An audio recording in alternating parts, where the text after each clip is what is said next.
Hello, welcome back to another pen talk. Thanks for tuning in. Hopefully you can ignore the thunder in the background. We're having a pretty good size thunderstorm here in New Jersey. A couple of my viewers have asked over time about my investment in expensive pens or buying expensive pens or things of that nature. And my comment has been, I have purchased some expensive pens, certainly not a lot of them, and certainly not very often. Occasionally something just captures my attention, and this pen captured my attention. I got an email from Karas Pen Company announcing that they were going to come out with this, and those of you that follow my channel know that I did a Vertex pen that I bought in the DC pen show of 2018, and I enjoyed the pen. I thought it was a great design. Unfortunately, they have not come back into production. I think they're starting to come back in production, but it seems to be limited runs that they're doing. But this is excellent. And the other thing that I look on is that, you know, it's not that I have a lack of funds, or I do try to live within budgets, but that usually doesn't work.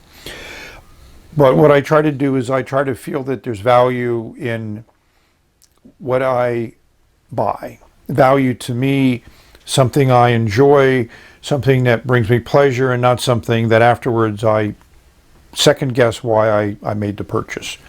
So thankfully over my years I've been able to be very efficient at doing that.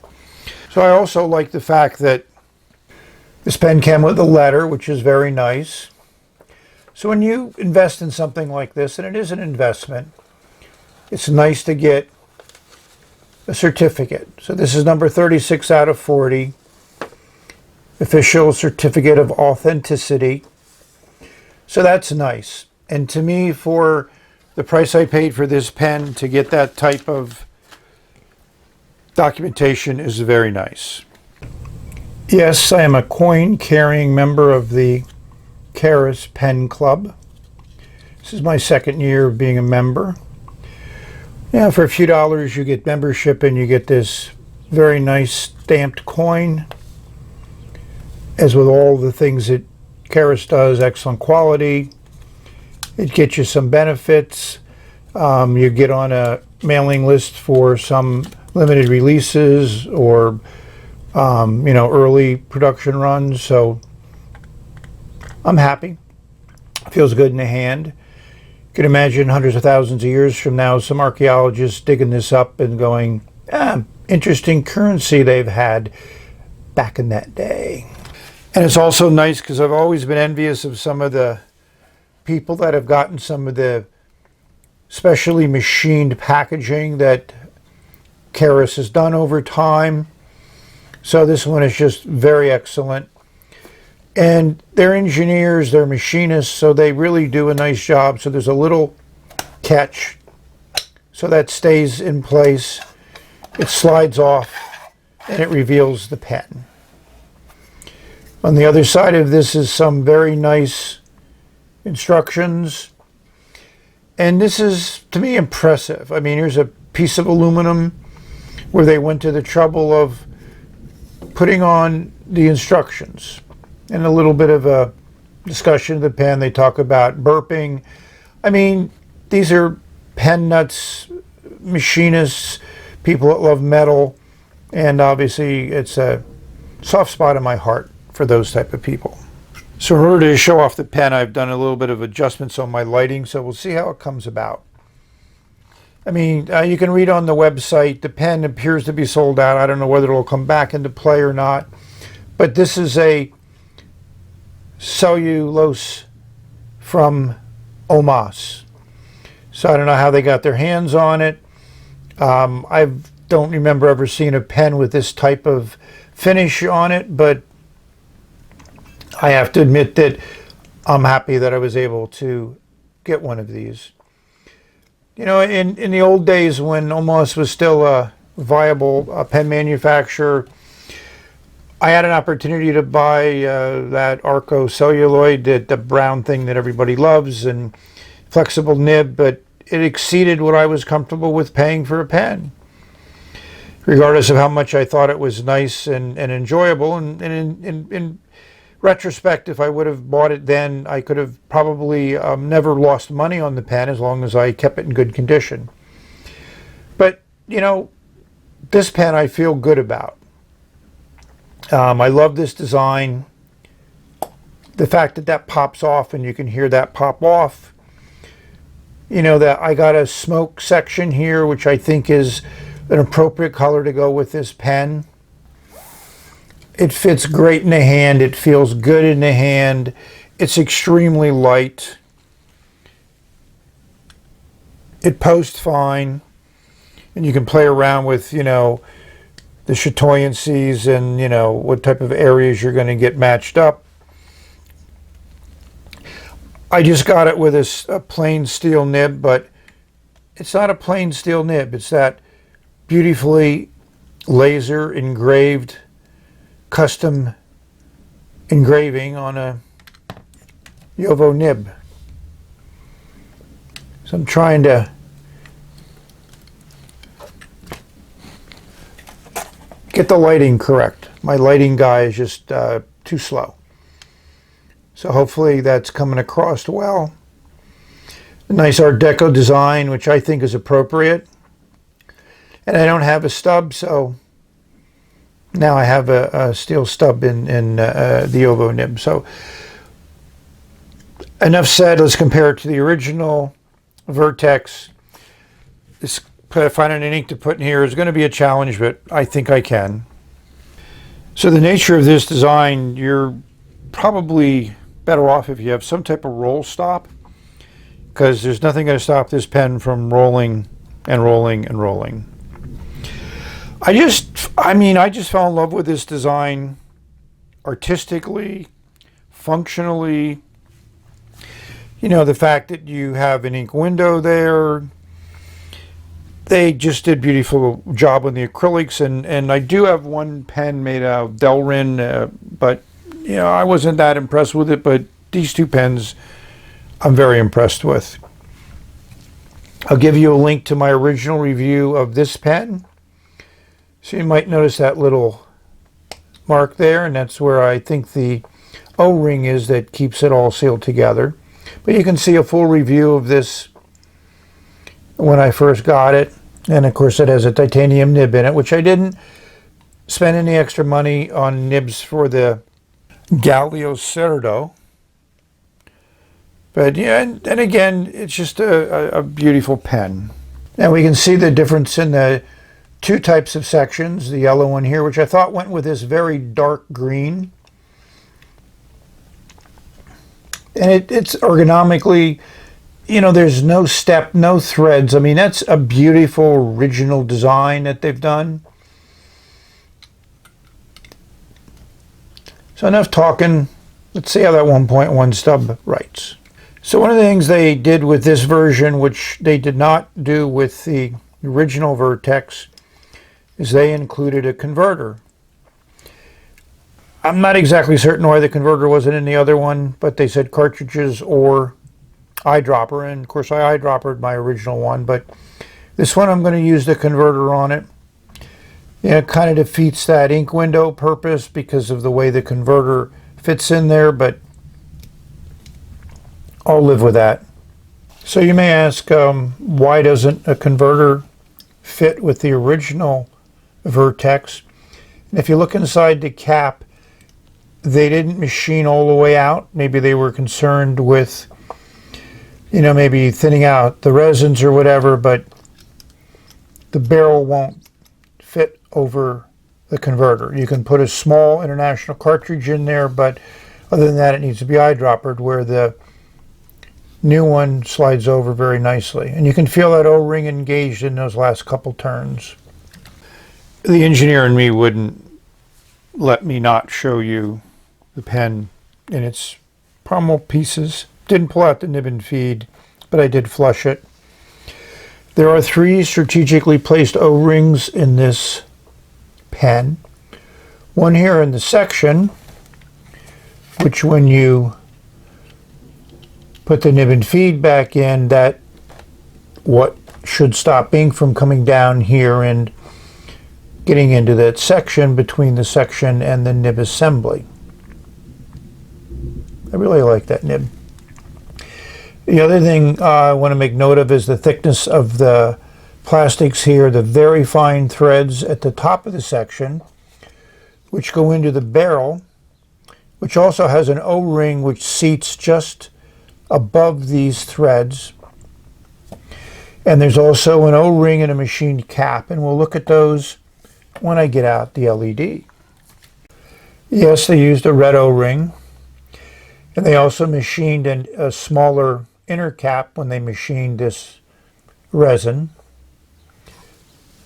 And if you look at the barrel, you'll see there's also a red O-ring that's in there, and it's just above those threads where the section screws into. So great engineering, great manufacturing, and you can see the thickness of the wall of that barrel. I mean, this is a sturdy pen, which I expect will survive as well as the metal pens survive that Keras is known for. And this different type of light, you can also appreciate that resin that they've used, and we're able to scarf up from Italians that owned it after Omas was demised. I've had a few days to write with both of these pens, so as usual, over a period of time, you find some interesting little quirks. So the first one that I found was this cap is a little bit different than the cap on the original one. You know, it pops off, but then when you put it on, see that? It has some movement to it. If you push it all the way down, it feels nice and secure. But it kind of comes off in a two-stage thing. There's that first movement, and then that final one. The ink window does work with the converter. You hear that double pop. You can see there's a little bit of a clear space between the end of the converter and where the section comes in. Or no, I'm sorry, you can see a little bit of a clear spot there above that metal ring in the converter. So it does work. The converter's full, so you're not going to see anything. This cap just comes off and on. There's no halfway off, halfway on position. And of course this ink window works great. You can see there's the ink, and then as you move it around, it'll come into the window. So, to me, that design is just excellent. I think the shape is great. Now we have to put these nibs to work. And I did refill this pen. I cleaned it out. It had been setting for longer than it should. So now it's inked up, and they both have Edelstein ink in it. This one has aquamarine and this one has olivine. So two similar types of inks, hopefully from a property viewpoint. Let's see how they work in these two nibs. So Galeocerdo, the shark that they've named this pen after. I'm impressed with their unique way of taking this resin, which again, I'm interested how much Omas resin is still left in Italy, but taking this resin and turning it into a pen, giving it a name which is extremely unique.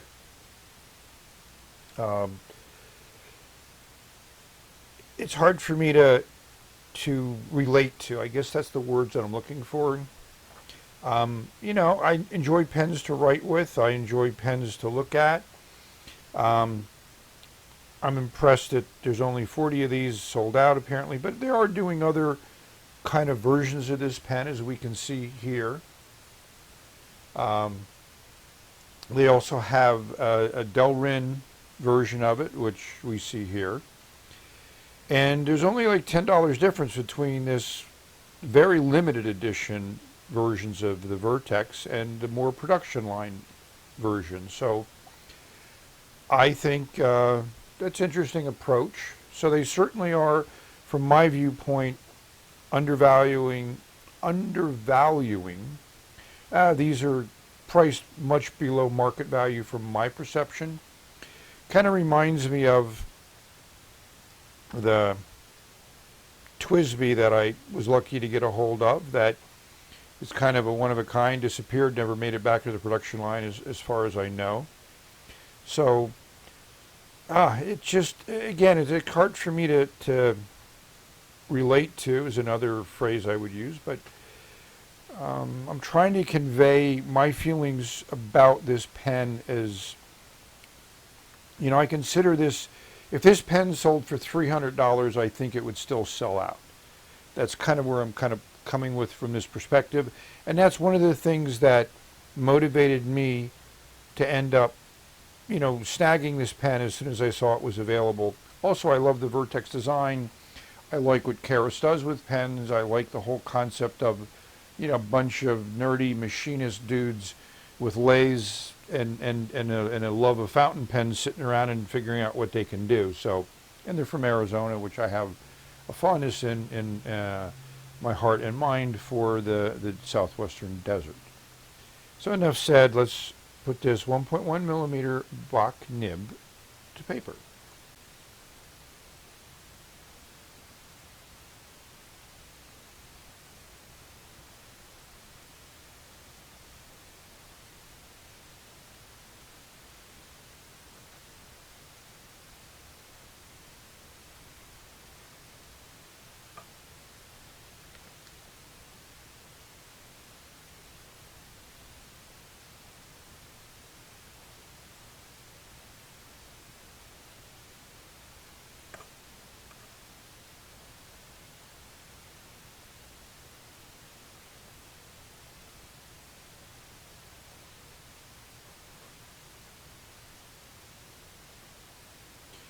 So this is as well as this nib writes. So I recently, pushed ink out of the converter, which is why you don't see any, empty spots here in the section. And when this nib writes well, it writes well. It glides. I also did a slight bit of smoothing on it because it wasn't quite where I wanted it to be right out of the box, but a lot of people might be happy with it. It's just that, my expectations are probably a little bit different. The section feels great in the hand. We give those dimensions. It posts fine. As you can see, this is a pen I would probably always write with posted. It also looks great posted. Ergonomically, this pen is in the top 5 of any ergonomic pen I've ever written with. I love the way that section works. I love the fact that you can hold it anywhere. And I've mentioned before, I tend to move my fingers around on a section. So a pen that restricts my fingers to a certain place is not a pen that I generally enjoy writing with, and I certainly can't write with long periods of time. So I think we need to rate the pen. So if you've been following this video, I'm certain you'll expect 3 checks for design. I think the design, if I could give it 4 checks, I would give it 4 checks. Engineering, I'm going to give it 2 checks just because of that little double bump on the cap clicking in. It's not functional. It doesn't affect the way the pen writes or keeping the nib wet, but it wasn't in the original one that I got over a year ago. So from a build, I'll also give it 2 checks. I give it 3 because build-wise, it's done great. Writing, I'm going to give it 2 checks. I can't give it 3 because it's been a little bit inconsistent, and that's not good. And it took me a while to really get it to write well when I first inked it up. For the look, it's definitely going to get 3 checks. This is unique. It looks great. And from a value viewpoint, I'm going to give it 3 checks and a half. I think it's a phenomenal value to get, you know, a limited run of 40 pens at this price, at this quality. It's just doesn't happen much in the pen world. So a lot of people want me to do both ratings, so I'm going to do the other rating. Hold on to your hats. I'm going to give it a 9.8. So the reason why I do that is from my viewpoint, this pen is a unique pen. It's one of a kind. I mean, no, it's one of 40, but, you know, that's pretty much one of a kind in this world. You know, I've been so used to doing mass-produced Chinese pens that it's nice to get back to one that's been handcrafted, and, you know, that's probably why the cap has that little bump in it. I'm sorry I keep going back to it, but when a pen is this nice and this good, that little thing kind of is even more apparent and becomes more of a focus than it normally would be if the pen wasn't so good in every other aspect. So I'm sorry that many of you may not be able to get a pen like this, but if it's something that interests you, sign up for Keris's emails, check their website regularly, follow them on Instagram, follow them on Twitter, and if another pen comes up, who knows what other resins they may be finding, you might be able to get one. So thank you for watching. May you have many great writing experiences. Explore this phenomenal world of pens that we are extremely fortunate to be able to participate in. And it doesn't matter if your budget's a few dollars, a few $100s, or a few $1,000s. I'm certain you can find a writing instrument that'll bring pleasure to you, encourage you to put ink on paper, which is the purpose of these writing instruments. So put some ink on paper, share it with somebody. So we reached the end of this video. We're going to say bye, but there'll be more in the future. And I have to admit, this ink and nib, we hit a dry spot. So that's what I'm talking about. Occasionally it'll do that. Too bad it happened at the end of the video, but you know, a nib shouldn't do that. So to me, they recommend you eyedropper it, and the eyedroppering version, which I said I was going to do. So here's the eyedroppering version with that titanium nib in it, which I really, really like. This writes first time, every time. It never dries out. This nib feels great on paper. It's very bouncy, which is a phrase that I've used with a couple of my viewers. To me, it's like a car with great suspension. You get a little bit more feedback than you get with a 1.1, which is interesting because this is like an extra fine titanium nib. But I guess what I'm going to do with the Galeocerdo is take out the converter, use it as its intended purpose as a eyedropper. And the other thing that I noticed, I don't know how well it's going to come out, I need to get my lighting guy to come around. Ink is pooled in the section here, and I think that's when I put the pen into the bottle and used the converter to draw up ink. Ink got between the nib assembly and the section. So when you eyedropper, you're not going to have that problem because all the ink is here. Ink never has an opportunity to get here. And there's that nice O-ring that stops any ink from coming down from the pen. So again, another reason why you'd want to eyedropper this particular design. I could, you know, unscrew the assembly, clean it all off, put it back in, and then it would be okay. But I wanted to show you this. Sorry for this PS after the video apparently stopped.